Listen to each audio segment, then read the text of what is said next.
আসসালামু আলাইকুম। সুপ্রিয় ষষ্ঠ শ্রেণীর শিক্ষার্থী বন্ধুরা, আশা করি তোমরা যে যেখানে আছো সুস্থ আছো এবং ভালো আছো। তোমাদের সকলের সর্বাঙ্গীন মঙ্গল কামনায় আমি মোহাম্মদ আবুল কালাম আজাদ, সহকারী শিক্ষক, জুরানপুর করিমুন্নেছা উচ্চ বিদ্যালয়। প্রিয় শিক্ষার্থী বন্ধুরা, জুরানপুর করিমুন্নেছা উচ্চ বিদ্যালয়ের মাধ্যমে দাউদকান্দি অনলাইন স্কুলে তোমাদের সকলকে স্বাগত জানাচ্ছি। আজ আমি তোমাদের ইসলাম ও নৈতিক শিক্ষা বিষয় থেকে অত্যন্ত গুরুত্বপূর্ণ দুইটা বিষয়, যেটা আমরা অনেকে বুঝতে গড়ফড় করে ফেলি, এই দুটা বিষয় নিয়ে আমি আজকে একটু কথা বলবো এবং ক্লাস নেওয়ার চেষ্টা করব। প্রথমে হচ্ছে ঈমান এবং ইসলাম। আমি আজকে আলোচনা করব ঈমান ও ইসলামের সম্পর্ক কি, অথবা ঈমান এবং ইসলামের মধ্যে পার্থক্যটা কি। আমরা জানি যে আমরা সবাই মুসলমান। তাহলে এই মুসলমান হওয়ার জন্য তার পূর্ব শর্ত কি করতে হবে আমাকে। আমি প্রথমে ইন্ডিভিজুয়ালি ঈমান এবং ইসলামের যে বিষয়গুলো আছে, বা ঈমান কাকে বলে, ইসলাম কাকে বলে, ঈমান শব্দের অর্থ কি এবং ইসলাম শব্দের অর্থ কি, এই দুটা বিষয় নিয়ে আমি একটু কথা বলবো। তোমরা লক্ষ্য করো, ঈমান শব্দের অর্থ হচ্ছে বিশ্বাস, তোমরা সবাই জানো।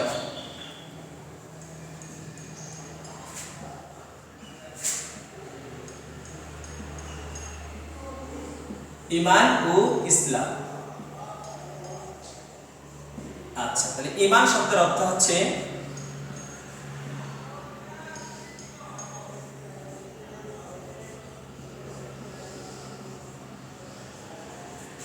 বিশ্বাস। আচ্ছা, ঈমান কাকে বলে? ঈমান হচ্ছে ইসলামের মৌলিক বিষয়গুলো মনে প্রাণে বিশ্বাস করাকে ঈমান বলে। ইসলামের মৌলিক বিষয়গুলো মনে প্রাণে বিশ্বাস করাকে ঈমান বলে। আমি আবার বলছি, ইসলামের মৌলিক বিষয়গুলো মনে প্রাণে বিশ্বাস করে, মানে মুখে স্বীকৃতি দিয়ে মনে প্রাণে বিশ্বাস করাকে ঈমান বলে। অর্থাৎ শুধু আমি যদি মনে মনে বিশ্বাস করি, মুখে স্বীকৃতি দিলাম না, সেটা ঈমান হবে না। এবং যদি শুধু মুখ স্বীকৃতি দেই, মনে বিশ্বাস করলাম না, সেটা ঈমান হবে না। তাহলে কি করতে হবে? মনে বিশ্বাস করতে হবে এবং মুখে স্বীকৃতি দিতে হবে। তার নাম হচ্ছে কি? ঈমান। আচ্ছা, ঈমান হচ্ছে কি? অন্তরে বিশ্বাস এবং মুখে স্বীকৃতি। অন্তরে বিশ্বাস এবং মুখে স্বীকৃতি, এই বিষয়টা হচ্ছে ঈমান। তারপরে ইসলাম। ইসলাম কি? ইসলাম হচ্ছে, ইসলাম শব্দের অর্থ হচ্ছে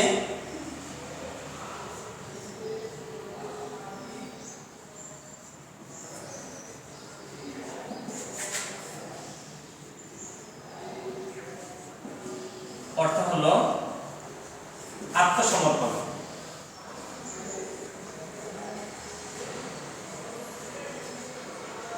আত্মসমর্পণ, শান্তি,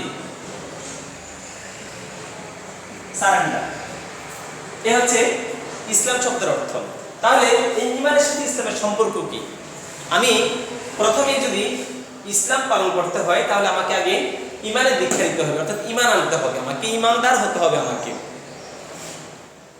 তাহলে ঈমানটা কি সেটা তোমরা জেনেছ, যে পৃথিবীতে আল্লাহ আছেন, আল্লাহর বিধিবিধান আছে, আল্লাহর নবী রাসূল আছেন, সেই বিষয়গুলো বিশ্বাস স্থাপন করা হচ্ছে ঈমান। আমি স্পষ্ট করে একটু বলে দিচ্ছি, ঈমান হচ্ছে যে, আমি এর আগে তোমাদের বলেছিলাম যে আমানতু বিল্লাহি ওয়া মালাইকাতিহি, আমানতু বিল্লাহি ওয়া মালাইকাতিহি, আল্লাহর প্রতি বিশ্বাস স্থাপন করতে হবে এবং ফেরেশতাগণের প্রতি বিশ্বাস স্থাপন করতে হবে। অর্থাৎ আল্লাহর প্রতি বিশ্বাস স্থাপন করার পরে তারপরে কি ফেরেশতাদের প্রতি বিশ্বাস স্থাপন করতে হবে। অর্থাৎ ফেরেশতা আছেন, আল্লাহর তৈরি ফেরেশতারা আছেন, পৃথিবীর মধ্যে বিরাজমান, প্রত্যেকের দায়িত্ব নিয়ে আছেন, এগুলো আমাদেরকে বিশ্বাস স্থাপন করতে হবে। কুতুবিহি, আল্লাহ যুগে যুগে অনেক আসমানি কিতাব প্রেরণ করেছেন। এই আসমানি কিতাবগুলো পৃথিবীতে আল্লাহ প্রেরণ করেছেন, আল্লাহর মাধ্যমে প্রেরিত হয়েছে, আল্লাহ প্রেরণ করেছেন, জিবরাইলের মাধ্যমে প্রেরিত হয়েছে, এগুলো আমাদেরকে বিশ্বাস স্থাপন করতে হবে। 3 নাম্বার বিশ্বাসটা। তারপরে হচ্ছে কি? রাসূলিহি, আল্লাহ রাসূলরা পৃথিবীতে এসেছেন, পৃথিবীতে প্রেরণ করেছেন আল্লাহ, তাদেরকে দায়িত্ব দিয়ে যে ইসলামকে প্রচার করার জন্য, মানুষের কাছে ইসলামকে প্রচার করার জন্য পৃথিবীতে নবী রাসূল পাঠিয়েছেন যুগে যুগে। এই নবী রাসূলরা পৃথিবীতে ছিলেন এবং আমাদের হেদায়েতের জন্য তারা বিভিন্ন পরামর্শ দিয়ে গিয়েছেন, আমাদেরকে বিভিন্ন নসিহত করে গিয়েছেন। সেটা আমাদেরকে মানতে হবে যে রাসূল আছেন। তাহলে আমানতু বিল্লাহি ওয়া মালাইকাতিহি ওয়া কুতুবিহি ওয়া রুসুলিহি ওয়াল ইয়াউমিল আখির। 5 নাম্বার হচ্ছে আমাকে পরকালের প্রতি বিশ্বাস স্থাপন করতে হবে, যে মৃত্যুর পর আমরা আমাদের এই ইহজগতের শেষ হয়ে গেলে, ইহজগৎটা যখন শেষ হয়ে যাবে তার পরক্ষণে আমাদের আরেকটা জীবন আছে, সেই জীবনটার প্রতি আমাদেরকে বিশ্বাস স্থাপন করতে হবে, অর্থাৎ পরকালের প্রতি বিশ্বাস স্থাপন করতে হবে। ওয়াল কাদরি ওয়া খাইরি শাররি মিনাল্লাহি তাআলা, আল্লাহর পক্ষ থেকে ভাগ্যের যে ভালো এবং মন্দ যে বিষয়টা, এই বিষয়টার প্রতি আমাদেরকে বিশ্বাস স্থাপন করতে হবে। অর্থাৎ ভাগ্য আল্লাহ নির্ধারণ করে দেন, আমার ভাগ্যে কি হবে, আগামী 1 বছর কি হবে, কি হতে যাচ্ছে, এই বিষয়গুলো আল্লাহর পক্ষ থেকে নির্ধারিত হয়ে থাকে। এগুলা বিশ্বাস মনে করেন বিশ্বাস স্থাপন করাই হচ্ছে কি ঈমানের অংশ। তারপর হচ্ছে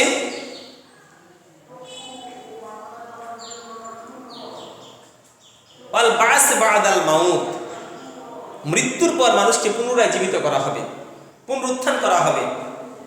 কিয়ামত হয়ে যাবে, ভাবে কিয়ামত হয়ে যাবে। কিয়ামত হয়ে যাওয়ার পরে কিয়ামতে প্রথম ফুৎকারে কি হবে, মানুষ ধ্বংস হয়ে যাবে, সমস্ত কিছু ধ্বংস হয়ে যাবে, পৃথিবীর সমস্ত কিছু ধ্বংস হয়ে যাবে, শুধু মানুষ নয়, কীট পতঙ্গ থেকে শুরু করে এই বিল্ডিং দালান যা আছে সমস্ত কিছু ধ্বংস হয়ে যাবে।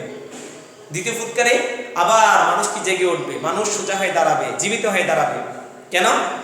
বিচার কার্য পরিচালনা করার জন্য, বিচার কার্যে অংশগ্রহণ করার জন্য। তাহলে এই যে 7টা বিষয় আমাকে মনে প্রাণে বিশ্বাস স্থাপন করতে হবে, মুখে স্বীকৃতি দিতে হবে। তাহলে হচ্ছে কি ঈমান। এখন এই ঈমান থেকে ইসলাম আমি কিভাবে পালন করব? ইসলাম কাকে বলে? ইসলাম শব্দের অর্থ আমরা জানি যে আত্মসমর্পণ বা শান্তি বা স্বীকৃতি দেয়া। তাহলে ইসলাম কাকে বলে? ইসলাম হচ্ছে আল্লাহর যে বিধিবিধান পৃথিবীতে প্রেরণ করেছেন, সেগুলোকে যথাযথভাবে পালন করলে ইসলাম পালন করা হবে। অর্থাৎ আভ্যন্তরীণ বিষয়টা সম্পূর্ণ মানে অন্তর্গত বিষয়, ইন্টারনাল যে বিষয়টা সেটা হচ্ছে সম্পূর্ণ ঈমান, আর এক্সটার্নাল যে বিষয়টা অর্থাৎ বাহ্যিক যে বিষয়টা আছে, একটা হচ্ছে আভ্যন্তরীণ বিষয়, একটা হচ্ছে বাহ্যিক বিষয়। আভ্যন্তরীণ বিষয়টা হচ্ছে ঈমানটা হচ্ছে সম্পূর্ণ আভ্যন্তরীণ, আর ইসলামটা হচ্ছে বাহ্যিক। অর্থাৎ আমি মনে প্রাণে বিশ্বাস স্থাপন করতে হবে, আর সেটা বহিঃপ্রকাশ ঘটাবো আমি ইসলামের মাধ্যমে। ইসলামকে পরিপূর্ণভাবে পালন করার মাধ্যমে আমি কি আমার ঈমানের বহিঃপ্রকাশ ঘটাতে পারি। এখন ইসলাম পালন করার ক্ষেত্রে আমি যদি নামাজ পড়লাম, নামাজকে আমি বিশ্বাস করলাম না, শুধুমাত্র লোক দেখানোর জন্য নামাজ পড়লাম, তাহলে সেটা কি আমার ইসলাম পালন করা হবে না। আমি এখানে ঈমানদারের পরিচয় দিতে পারলাম না। আবার আমি নামাজ পড়ি না, মনে মনে বিশ্বাস স্থাপন করে নামাজ আছে, তাহলে কি ইসলাম পালন করা হবে না। তাহলে একটার সাথে একটা অবশ্যই জড়িত আছে। আমাকে মনে প্রাণে বিশ্বাস স্থাপন করতে হবে এবং সেটার বহিঃপ্রকাশ আমাকে কাজের মাধ্যমে, আমলের মাধ্যমে, ইবাদতের মাধ্যমে সেটা বহিঃপ্রকাশ ঘটাতে হবে। তাহলে হচ্ছে কি একজন পরিপূর্ণ ঈমানদার এবং পরিপূর্ণ একজন মুসলমান হতে পারলাম আমি। প্রিয় শিক্ষার্থীরা, আমরা যদি ঈমানটা কোনো পালনের বিষয় না, ঈমানটা হচ্ছে সম্পূর্ণ যে অন্তরের বিশ্বাস এবং মুখের স্বীকৃতি, আর ইসলামটা হচ্ছে সম্পূর্ণ কাজের বিষয়, আমি আমল করার বিষয়। কে কতটুকু আমল করতে পারলো সেটা ইসলামের মাধ্যমে প্রকাশ হয়ে আসে, ইসলাম পালনের মাধ্যমে। আমরা পরিপূর্ণভাবে ইসলাম পালন করতে পারলাম কিনা, আমরা পরিপূর্ণভাবে ইসলামে দীক্ষিত হতে পারলাম কিনা। উদখুল আল্লাহ পাক রব্বুল আলামিন কোরআনে বলেছেন বিসমিল্লাহির রহমানির রহিম, উদখুলু ফিস সিলমি কাফা, অর্থাৎ তোমরা পরিপূর্ণভাবে ইসলামে প্রবেশ করো। এখন পরিপূর্ণভাবে ইসলামে প্রবেশ করা মানে কি?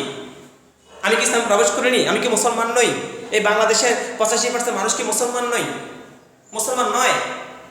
হ্যাঁ, মুসলমান, যদি সেটা সে এই ঈমানের মাধ্যমে ঈমান থাকে তার ভিতরে এবং ইসলামের মাধ্যমে সেটা বহিঃপ্রকাশ ঘটায়, তাহলে সে কি মুসলমান। এখন ইসলামে পরিপূর্ণভাবে প্রবেশ করা মানে কি? ইসলামে পরিপূর্ণভাবে প্রবেশ করা মানে হচ্ছে আমার যে কাজগুলো আছে, যে নৈতিক কাজগুলো আছে, ইসলামী যে বিধিবিধানগুলো আছে, সেগুলো আমি পরিপূর্ণভাবে পালন করতে পারি কিনা, অথবা আমি নামাজ পড়লাম, সেই নামাজটা আমি একাগ্র চিত্তে খুলুসিয়তের সহিত নামাজটা পড়তে পারলাম কিনা, সেটা আমাকে বিচার করে দেখতে হবে।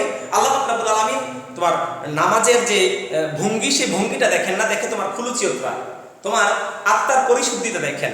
তোমার আত্মার পরিশুদ্ধি কতটুকু আছে, সে আত্মার পরিশুদ্ধি অনুযায়ী তুমি আমল করো কিনা, নামাজ পড়ো কিনা, সেটা দেখবে।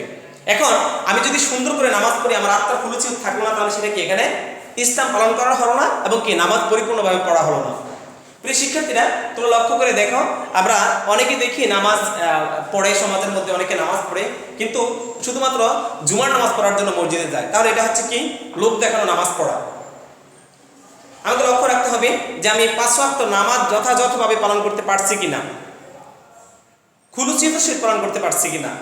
আবার কেউ কেউ আছেন লোক দেখানোর জন্য, সমাজের যে তার ফেস ভ্যালু আছে সেই ফেস ভ্যালুটাকে রক্ষা করার জন্য সে নামাজ পড়ে মানুষকে দেখানোর জন্য। সেটাও কি মানে ইসলামের, এটা ইসলামের বহিঃপ্রকাশ ঘটে না। যদিও মানুষ দেখে তার নামাজ পড়ে, কিন্তু তার আল্লাহ পাক রব্বুল আলামিন জানে তার অন্তরে খুলিসিয়ত কতটুকু আছে, সে কতটুকু আন্তরিকতার সহিত নামাজটা পড়ে। আমি রোজা রাখলাম কেন? মানুষ বলবে যে আমি রোজা রাখি না, সে মানুষকে দেখানোর জন্য। ঘরের পরিবার বলবে আমি রোজা রাখি না, সেই পরিবারকে দেখানোর জন্য আমি রোজা রাখলাম। কিন্তু আমার আল্লাহর ভয় নাই, আল্লাহর ভয় আমার ভিতরে নাই, তাকওয়া আমার ভিতরে কাজ করে না। আমি শুধু রোজা রাখলাম কেন? মানুষকে দেখানোর জন্য, পরিবারকে দেখানোর জন্য। খুলুসিয়ত নাই আমার ভিতরে, তাহলে সেই রোজার কোনো মানে হবে না, সেটার মাধ্যমে আমার ইসলাম পালন করা হবে না। তাহলে প্রিয় শিক্ষার্থীরা, আমি তোমাদেরকে বুঝাতে চেয়েছিলাম যে ঈমান কি এবং ইসলাম কি। ঈমান হচ্ছে সম্পূর্ণ আভ্যন্তরীণ বিষয়, আর ইসলাম হচ্ছে সম্পূর্ণ বাহ্যিক বিষয়। ঈমান হচ্ছে আমাদের অন্তরে বিশ্বাস, মুখে স্বীকৃতি, আর ইসলাম হচ্ছে সেটা বহিঃপ্রকাশ। আমি যে বিশ্বাস করলাম, আমি যে অন্তরে মুখে স্বীকৃতি দিলাম, সেটা আমি কাজে কতটুকু পরিণত করতে পারছি, সেটা আমাকে ইসলামের মাধ্যমে বহিঃপ্রকাশ ঘটাতে হবে। প্রিয় শিক্ষার্থীরা, ঈমান এবং ইসলামের সম্পর্ক নিয়ে আমি সংক্ষেপে তোমাদের ক্লাস নেওয়ার চেষ্টা করেছি। আমার দৃঢ় বিশ্বাস যে তোমরা ঈমান এবং ইসলাম কি, কিভাবে ঈমান দাঁড় হওয়া যাবে এবং কিভাবে ইসলাম পরিপূর্ণভাবে পালন করা যাবে, এই বিষয়টা সম্পর্কে তোমরা কিছুটা হলো ধারণা পেয়েছ। প্রিয় শিক্ষার্থীরা, আজকে এই পর্যন্তই। অন্য কোনো দিন অন্য কোনো ক্লাস নিয়ে তোমাদের সামনে হাজির হব। সে পর্যন্ত সকলে ভালো থাকো। ধন্যবাদ সকলকে।